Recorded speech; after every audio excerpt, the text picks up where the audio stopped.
धोबी मुझ पर ताव दे के बोला, जंगली कहीं के ग्वाले बनेचर, ये राजा महाराजा के कपड़ा है, तुम कहां से कपड़ा पहनोगे? अब भगवान को आ गई गुस्सा, एक थप्पड़ भगवान ने जड़ दी और धोबी का सर कट के दूर फेंका दिया। ग्वालों को भगवान ने कहा, बच्चों अपने अपने साइज का कपड़ा चुन लो। अब सारे ग्वाले दौड़े, गट्ठर खोले और अपने अपने कपड़े लेकर के पहनने लगे। पहन लिए, लेकिन वो तो बड़े बड़े आदमी के कपड़े थे, ये बच्चे थे। अब जब कपड़ा पहन के चले तो कपड़ा सड़क साफ करने लगा, बड़े बड़े कपड़े थे। ग्वालों ने कहा, अरे लल्ला ये तो कपड़े सड़क साफ कर रहे हैं। भगवान बोले, दोनों हाथ से उठा लो, आगे का छुप बंद करते हैं। अब बच्चे दोनों हाथ से कपड़ा पकड़ के चल रहे हैं। अब सारे मथुरावासी हंस रहे हैं कि देखो देखो ये नया फैशन कब से चला, दोनों हाथ से कपड़ा पकड़ के चलने वाला। अब ग्वाले सब इधर उधर देख रहे हैं कि भाई क्यों लोग हंस रहे हैं। उसी में कुछ औरतें थी, कोठे अटारे के अपने दरवाजे खिड़की खोल खोल के देख रही है, देखो देखो पुतना को मारने वाला आ गया। और भगवान इतने सुंदर थे, इतने सुंदर थे कि सारे ब्रज के नारियां पुष्प की वर्षा कर रही है और एक छटा देखने को तरस रही है। मथुरा की नारियां व्याकुल हो गई भगवान की दिव्य छटा को देख करके। देखिए, मिथिला भ्रमण और मथुरा भ्रमण दोनों मौ से शुरू होता है। रामायण में मिथिलापुरी और भागवत में मथुरापुरी। तो उस समय रामचंद्र जी शेषनाग को, विष्णु भगवान शेषनाग को घुमाने के लिए ले गए मिथिला। लक्ष्मण तो शेषा अवतार थे, रामचंद्र जी विष्णु अवतार थे। तो विष्णु भगवान शेषा अवतार को घुमाने ले गए थे मिथिलापुरी में लक्ष्मण को। तो यहां पर बदला चुका रहे हैं शेषनाग जी कि भैया उस समय तो तुम घुराए थे ना मिथिलापुरी, आज हम तुमको मथुरापुरी घुरा करके अपना खाता बराबर कर रहे हैं। तो यहाँ शेषनाग विष्णु भगवान को मथुरा घुरा रहे हैं, क्योंकि बलराम को तो जिम्मेवारी मिली है मथुरा घुराने की। अब आगे दर्जी मिले। दर्जी को भगवान ने कहा, मामा जी प्रणाम। तो दर्जी को तो सब पता चल गया था कि अभी अभी धोबी का क्या गति हुआ है, एक थप्पड़। हाँ भंजा बोलो क्या बात है? अरे मामा जी इन बच्चों का कपड़ा जरा फिटिंग फाटिंग कर दो। अब सारे दर्जी इकट्ठे हो गए और तुरंत सारा कपड़ा काट के बच्चों के लायक बना दिया। भगवान बोले कि अरे कुछ ले लो भैया। तो दर्जी को तो पता था कि धोबी को क्या मिला है। बोले ना ना भांजा किसी चीज की जरूरत नहीं है। नहीं मामा जी ऐसे थोड़ी हो सकता है, आप इतना मेहनत से कपड़ा का सिलाई किए हो, तुम सारे लोग इकट्ठा होके, हम तो बिना कुछ दिए जाएंगे नहीं। जाओ तुझे हम वरदान देते हैं कि तुम्हारा धंधा बहुत फूलेगा फलेगा। तो सच पूछिए तो दर्जी के इतना नफा किसी धंधे में नहीं है।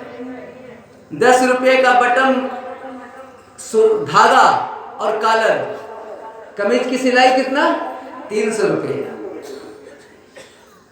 और दुल्हा सरकार की कहीं पोशाक हो तो तब तो पूछिए ही मत। इसलिए दर्जी भगवान की कृपा से आज मालो माल है। भगवान ने आशीर्वाद उस समय दिया। अब जब आगे चले तो ग्वालों को सबसे ज्यादा सुंदर लगता है माला। ग्वाले माला के बहुत शौकीन होते हैं। मथुरा के वासी या वृंदावन के वासी, हम मथुरा वृंदावन में रहे हैं और वहां हमने देखा है कि मोटा मोटा माला खरीदेंगे और बिहारी जी को दूर से दिखा देंगे, जय हो बिहारी जी, और अपने गले में पहन लेंगे। तो भगवान से बोले लल्ला कपड़े भी हो गया, यदि एक सुंदर माला हो जाता तो कितना सुंदर होता। भगवान ने कहा अच्छा चलो कछु प्रबंध करते हैं। तो मथुरा में श्रीदामा नाम का एक माली था, भगवान का अनन्य भक्त। देखिए, भगवान गए हैं तो सबसे पहले अपने भक्त के यहाँ गए हैं। भगवान को यदि सबसे प्यारा कोई है तो उनका भक्त। श्रीदामा यहाँ भगवान पहुंचे बच्चों को लेकर के। श्रीदामा के पास कुछ था नहीं, बड़ा गरीब माली था, लेकिन हृदय का उदार। जो ही भगवान गए नाचने लगा कि मेरे घर भगवान आ गए, भगवान आ गए, भगवान आ गए। सबको बैठाया और सबको माला पहनाया। अब भगवान को एक विशेष माला पहना दिया, एक अच्छी सी माला। भगवान ने भक्ति का आशीर्वाद दिया कि तेरी भक्ति अचल रहेगी। अब भगवान वहां से चले तो बच्चे बोले, लाला पोशाक भी हो गई, माला भी हो गए, लेकिन एक चीज की कमी खल रही है। भगवान बोले, क्या? तो तुम तो जानते हो कि हम लोगों को चंदन चाहिए। ब्रजवासी पूरे मुंह में चंदन पोत लेते हैं, एकदम मोटा मोटा चंदन, थोड़ा सा नहीं, इतना चंदन एक एक ब्रजवासी लगाता है। थापक हुआ चंदन, मैंने जब तक पूरा छापेंगे नहीं तब तक उन्हें संतोष ही नहीं होता। तो भगवान बोले, चलो कोई बात नहीं, आगे कछु प्रबंध करते हैं। अब पैगंधी कुब्जा थी, कुब्जा। रामायण में भी कुब्जा का रोल एक पात्र है और भागवत में भी एक कुब्जा है। इसका दर्शन जब करने लगे तो बहुत सरल लग जाएगा। तो कुब्जा आ रही थी उधर से चंदन लेकर के कंस को देने के लिए। भगवान ने क्या कहा? अरे सुंदरी, कहां जा रही हो? अब कुब्जा ने पहली बार आवाज सुनी थी कोई हमें सुंदरी कह रहा है, पहली बार। उसके कान तृप्त हो गए। कुब्जा को सुंदरी पहली बार सुनी। नजदीक आई, बोली कि भाई हम तो कंस को प्रतिदिन चंदन देते हैं। भगवान बोले, सुंदरी, अरे हम बच्चों को थोड़ा चंदन लगा दोगी? चंदन दे दो, हम लोग लगा लेंगे। तो बोले कि हम ही लगा देते हैं, और सारा चंदन पोत दी सारे बच्चों को। बर्तन खाली हो गया। बलराम जी बोले कि ले लल्ला, एक कंस को चंदन देती तो कंस इसे किसे कुछ देता, कुछ कीमत देता चंदन का। सारा चंदन तू ले लिया, लिया दिया कुछ नहीं, बदले में कुछ तो देना चाहिए। भगवान बोले, भैया चिंता क्यों करते हो? यदि कोई हमें एक दाना खिलाता है तो हम उसे 100 दाना देते हैं। ये तो सारा चंदन दे दी है। देखिए हम क्या करते हैं। ग्वालों ने तो मजाक भी कर दिया कृष्ण से। जानते हैं क्या मजाक किया? अरे लल्ला, तेरी जोड़ी अच्छी बनेगी, तू त्रिभंगा, 3 जगह से टेढ़ा, अये त्रिभंगी, चल मथुरा में ब्याह कर ले। भगवान बोले कि क्यों मजाक करते हो भाई? ब्याह तो हमारी जसोदा मैया कराएगी, दुल्हन ठीक करके रखी है, हमसे बात हुई है। हमारी दुल्हन आएगी कि तुम लोग देखते रह जाओगे। अब भगवान ने क्या किया? कुब्जा के पास भगवान पहुंचे, पैर के अपने पैर के अंगूठे से कुब्जा के पैर के अंगूठे को दबाया और इसको पकड़ के जरा सा ऊपर घिस दिया।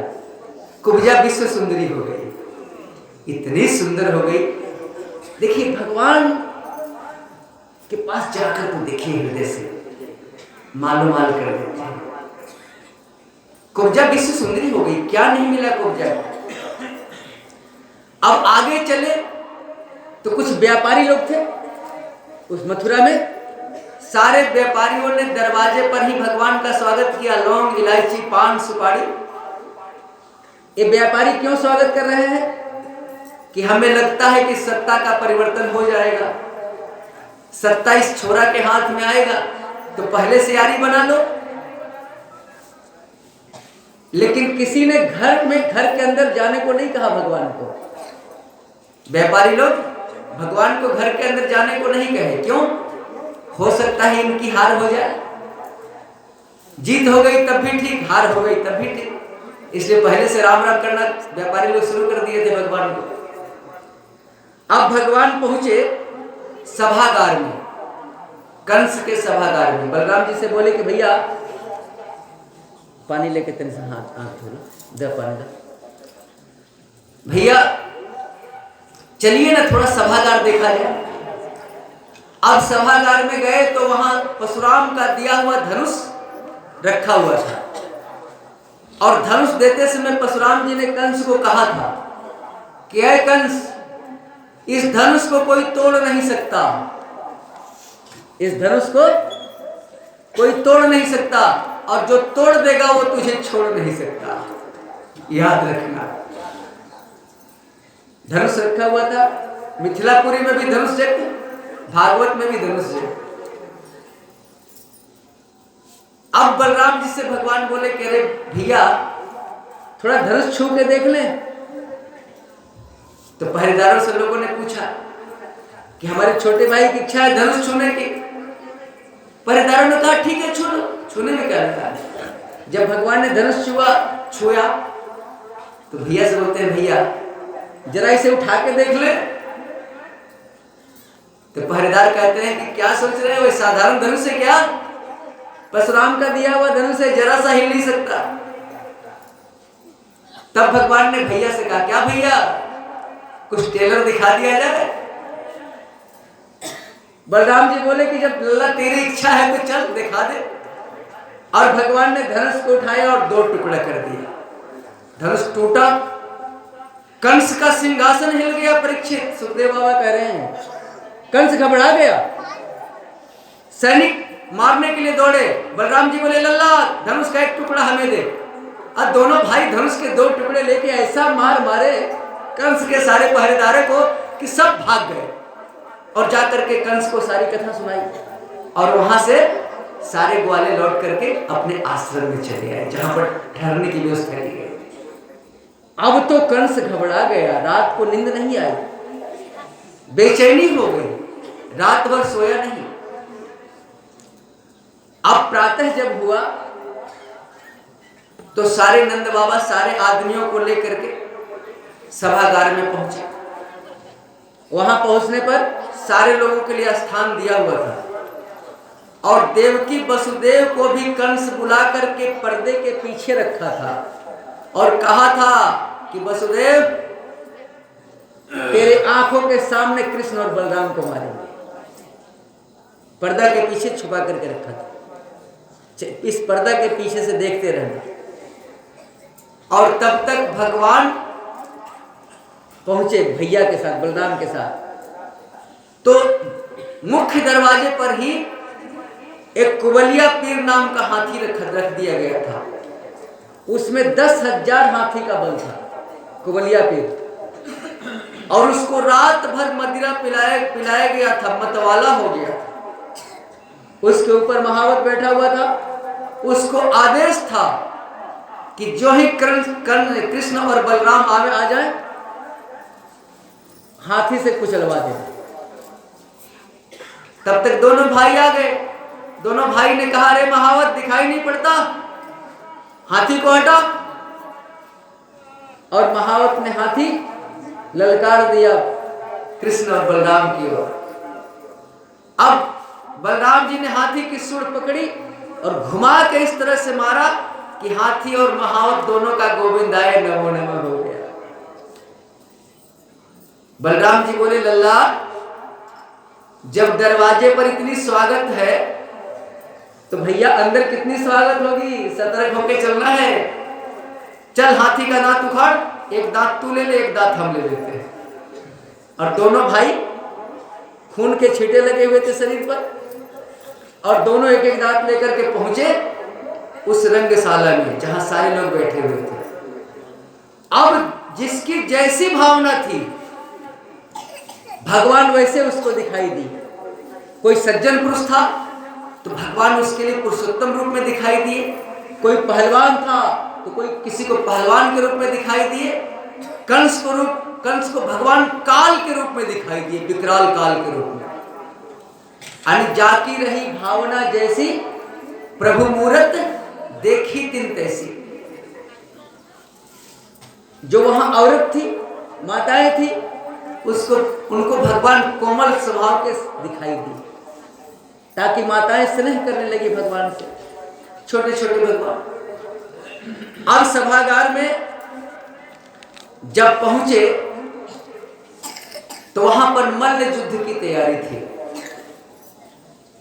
कंस ने कहा चाणूर से और मुष्टिका से, दो पहलवान थे वहां, कि एक कृष्ण से लड़ेगा, एक बलराम से लड़ेगा, और जबरदस्त पहलवान। बोले कि मल्ल युद्ध आरंभ हो और कृष्ण बलराम दोनों से लड़ेंगे। भगवान बोले कि जरा सा लाज है कि सारी लाज बेच डाली। हम कहां छोटे बच्चे, ये कहां पहलवान। अरे लड़ाई देखना है मामा तो बराबरी वालों से जरा लड़ाई करा के देख ले, हम तो बच्चे हैं अभी। कंस बोले हमें पता है, अभी अभी जो तुम हाथी को मार के आए हो, 10,000 हाथी का बल था उसमें, और तू अपने को बच्चा कर रहा है। चल तुझे चाणूर के साथ लड़ना पड़ेगा। भगवान बोले मामा जी जैसी आपकी मर्जी। तो चाणूर ताल ठोक के मैदान में आ गया और भगवान चाणूर के साथ लड़ने लगे। मुष्टिका को कंस ने कहा करे मुष्टिका चल बलराम के साथ तू युद्ध कर, और बलराम के साथ मुष्टिका भिड़ गया। अब दोनों में मल्ल युद्ध होने लगा। कंस गद्दी पर बैठा हुआ था। कंस ऊपर से बोला, अरे क्या बच्चों के साथ कितना देर बिता दिए तुम लोग, एक छोटा सा बच्चा तुमसे नहीं पराजित होता। अब चाणूर ने भगवान को एक मुक्का जड़ दिया। भगवान ने कहा अच्छा, जब तूने एक मुक्का जड़ दिया तो चल एक चाटा खा ले।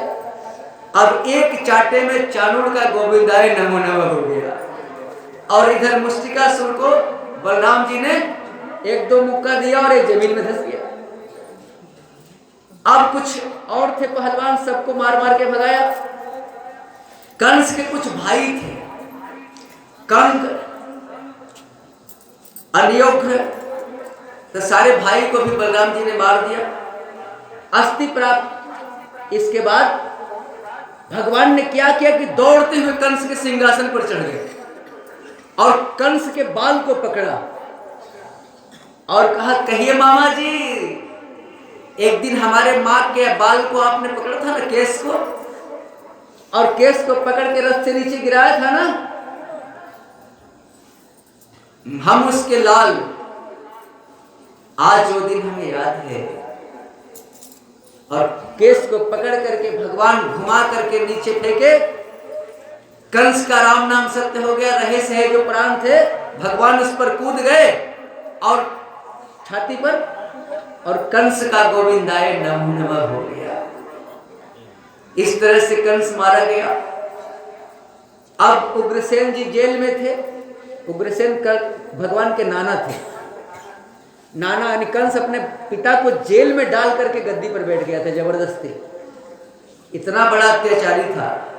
उग्रसेन को बुलाए जेल गृह से निकाल के और बोले कि नाना जी इस गद्दी पर विराजो।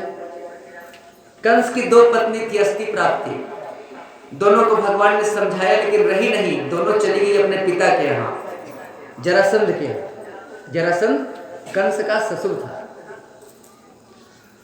अब उग्रसेन महाराज कहते थे कि ना लल्ला, हम राजा नहीं बनेंगे, इस गद्दी पर तुम्हें बैठना पड़ेगा, मथुरा की गद्दी पर तुम बैठो, हम तुम्हारी सेवा करेंगे, हम नाना हैं, सेवा करेंगे। भगवान बोले ना नाना जी, गद्दी पर तो आपको ही बैठना पड़ेगा। उग्रसेन बोले क्यों? तो बोले कि हम यदुवंशी हैं, यदुवंशियों को श्राप है कि हमारे वंश में कोई चक्रवर्ती सम्राट नहीं बनेगा, इसलिए गद्दी पर तो आपको बैठना पड़ेगा। उग्रसेन को गद्दी पर बैठाए और जितने ग्वाले मथुरा छोड़ के चले गए थे, सबको पता चला कि उग्रसेन महाराज गद्दी पर बैठे हैं, तो सारे ग्वाले जंगल से आ गए और मथुरा में बस गए। अब नंद बाबा वहां पर हैं, देवकी वसुदेव सामने आए, भगवान ने दोनों को चरण स्पर्श किया और देवकी वसुदेव की आंखों से आंसू की धारा बह गए। वो प्रेम उमड़ गया। भगवान 11 वर्ष के हो गए, बचपन में गोद से निकालकर वसुदेव जी पहुंचा दिए। आज 11 साल के बाद वो बच्चा देवकी को मिल रहा है। याद कीजिए वो दृश्य क्या होगा। देवकी के आंखों के आंसू रुक ही नहीं रहे हैं। अब भगवान दुविधा में पड़ गए, क्या करें समझ में नहीं आता है। एक तरफ नंद जसोदा, एक तरफ हमारे माता पिता, एक तरफ पोसने वाले माता पिता। तो नंद बाबा को भगवान ने समझाया कि बाबा एक बात हमारी मानोगे। बोले क्या बोलता है लल्ला, क्या करना चाहता है बोल। तो बाबा कुछ दिन के लिए माता पिता की सेवा कर लेने दो, बहुत दिन के बाद मिले हैं, फिर हम तुम्हारे पास चले जाएंगे। नंद बाबा समझ गए कि अब जाने वाला नहीं है और रुआसे स्वर उदास चेहरा सारे ब्रजवासी मथुरा से लौट गए। गर्गाचार्य जी वहीं थे और तब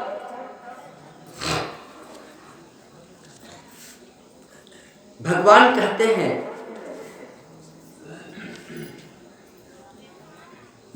वसुदेव जी से और देवकी से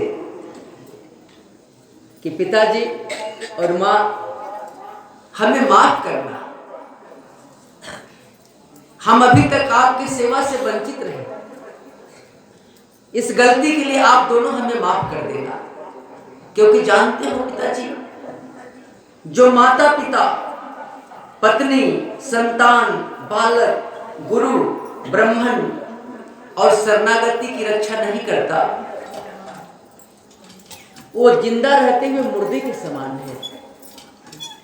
हमारे रहते भी आप लोगों ने बहुत कष्ट भोगा है, इसलिए इसके लिए हमें माफ कर दो।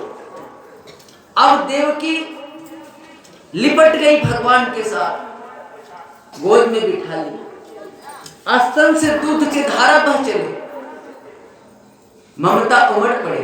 गर्गाचार्य जी वहीं थे। गर्गाचार्य जी ने वसुदेव को समझाया कि वसुदेव ये ममता किस बात की है,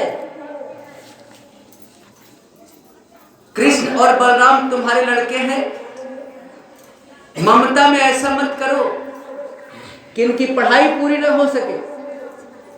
चलो अभी इनका उपनयन संस्कार कराओ, आज ही कराओ यज्ञोपवीत संस्कार, और इन्हें पढ़ने के लिए भेजो, गुरुकुल भेजो।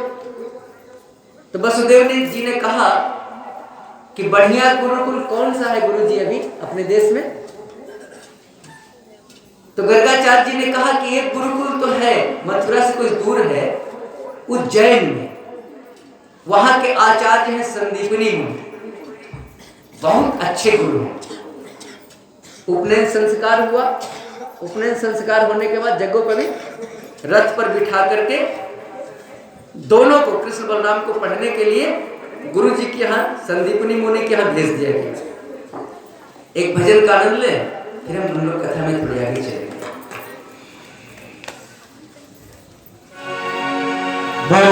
चंद्रवान की जय।